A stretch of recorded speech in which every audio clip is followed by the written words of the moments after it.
इयत्ता 5वी, पाठ 7वा. निवारा ते गाव वसाहती. या पाठाचा आपण आता स्वाध्याय पाहूया. प्रश्न पहिला. प्रत्येकी एका वाक्यात उत्तरे लिहा. अ.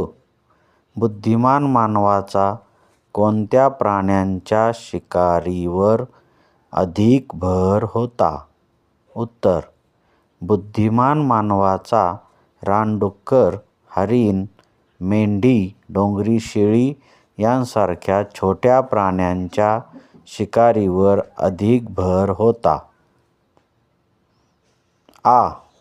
नवाश्मयुगीन संस्कृतीचे वैशिष्ट्य कोणते? उत्तर. शेतीची सुरुवात हे नवाश्मयुगीन संस्कृतीचे वैशिष्ट्य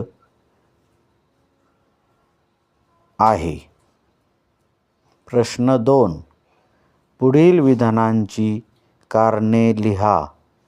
अ. मध्याश्मयुगात बुद्धिमान मानवाच्या आहार पद्धतीत बदल होत होता. उत्तर. मध्याश्मयुगात सर्वत्र पर्यावरणात बदल होऊ लागला होता. अतिशीत हवामानात बदल होऊन ते उबदार होऊ लागले होते. या बदलामुळे मोठे प्राणी नष्ट होऊ लागल्यामुळे मानव मासेमारी व छोट्या प्राण्यांच्या शिकारीवर भर देऊ लागला. या कारणामुळे मध्याश्मयुगात मानवाच्या आहार पद्धतीत बदल होत होता. आ. मानव एके ठिकाणी दीर्घकाळ मुक्काम करू लागला.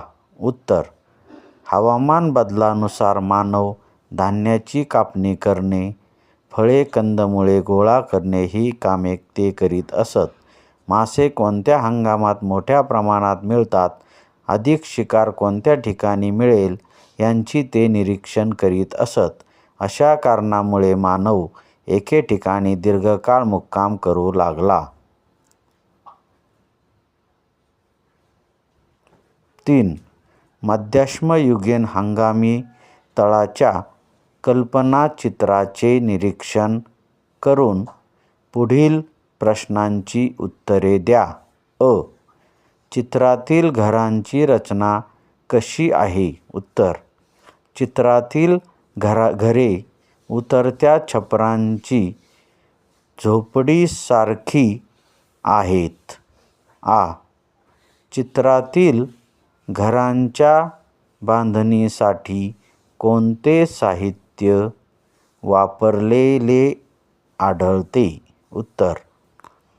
चित्रातील घरांच्या बांधणीसाठी गवत, लाकूड, झाडपाला हे साहित्य वापरलेले आढळते. इ.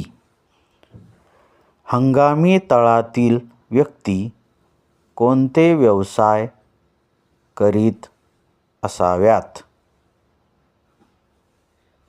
उत्तर. हंगामी तळातील व्यक्ती मासेमारी, शेती, शिकार, छोट्या होड्या तयार करीत असाव्यात. प्रश्न 4.